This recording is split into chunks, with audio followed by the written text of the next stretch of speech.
Getting to the broader commodities market around the world, there are concerns out there about the state of the world oil. It's a future unknown right now. What we have from financial derivatives company showing that oil price is down 5.6% since the start of the week, $47.63 per barrel. This morning we're seeing oil futures before we came on air, $44.69, off track by almost 3% early today. That's crude oil futures. Gold is also down about 0.2%, $1,119 an ounce. That is some of the stories.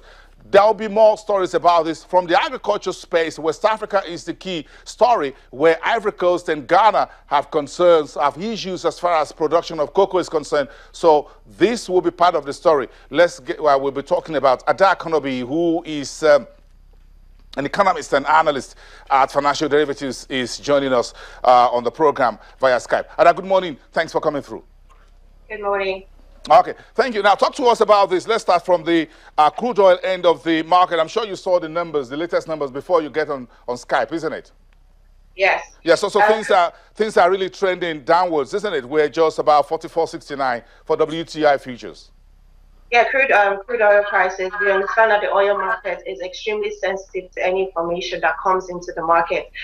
We know that last week the data from U.S. non-farm payroll came out, and most analysts expected the figures to be higher than what he expected. So most people believe that the U.S. economy is actually slowing as opposed to what is given out.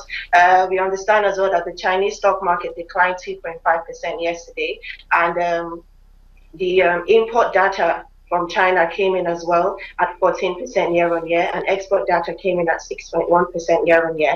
So all these news, and we also know as well that the U.S. rig count fell 11 to 662. So all these informations are the ones that are driving oil market prices at the moment. Oh, okay. So one of the things, information we got from your end this morning has to do with Nigeria and the North Sea shipping most crude in more than 3 years next month. That will be significant. Currently, we're about 2 million barrels per day. You think we will ship more of this oil to the market by October? Yes, news came in that Nigeria and the North Sea region is looking to export 2.1 million barrels per day and 2.2 million barrels per day in October. This came in as a result of the reduced pipeline vandalism from most Nigerian oil pipelines, and as well the North Sea region is looking to export this much because of the contracts that were signed last year when oil prices were still $100 per barrel. So unfortunately, this increased shipment is coming in at the time when most US and Europe refineries are going under seasonal maintenance. So we just hope that we get to ship this out to buyers. And we understand that the market is completely saturated. We understand that Saudi Arabia, OPEC, is producing way above its quota. We understand that the US shale producers as well are producing way above its quota.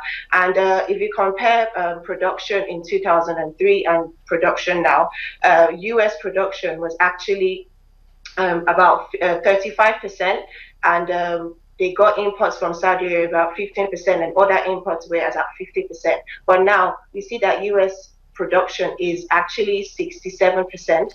So we see that the market is saturated with a lot of oil, and we don't have as much buyers.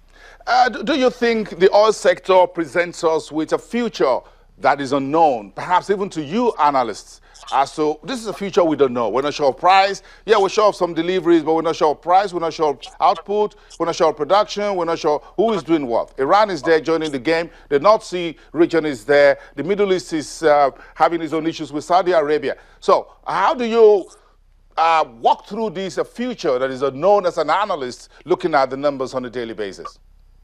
To be honest with you, the oil market now, any little information drives prices, and we also know of the great unknown, which is Iraq.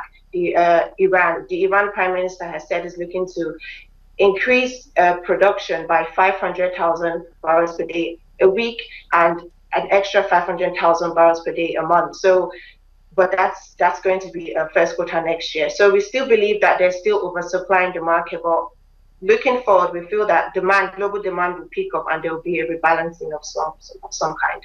Okay, Ada, let's leave it at that. I wish we could talk about the agri-commodities still sticking with the market. I'm sure there are concerns about West Africa, Ghana, Ivory Coast, as far as cocoa production is concerned. But I think that's much we got time for. Well, thank you so much for your time today. Ada Konobi, who is an analyst and economist at Financial Derivatives Company.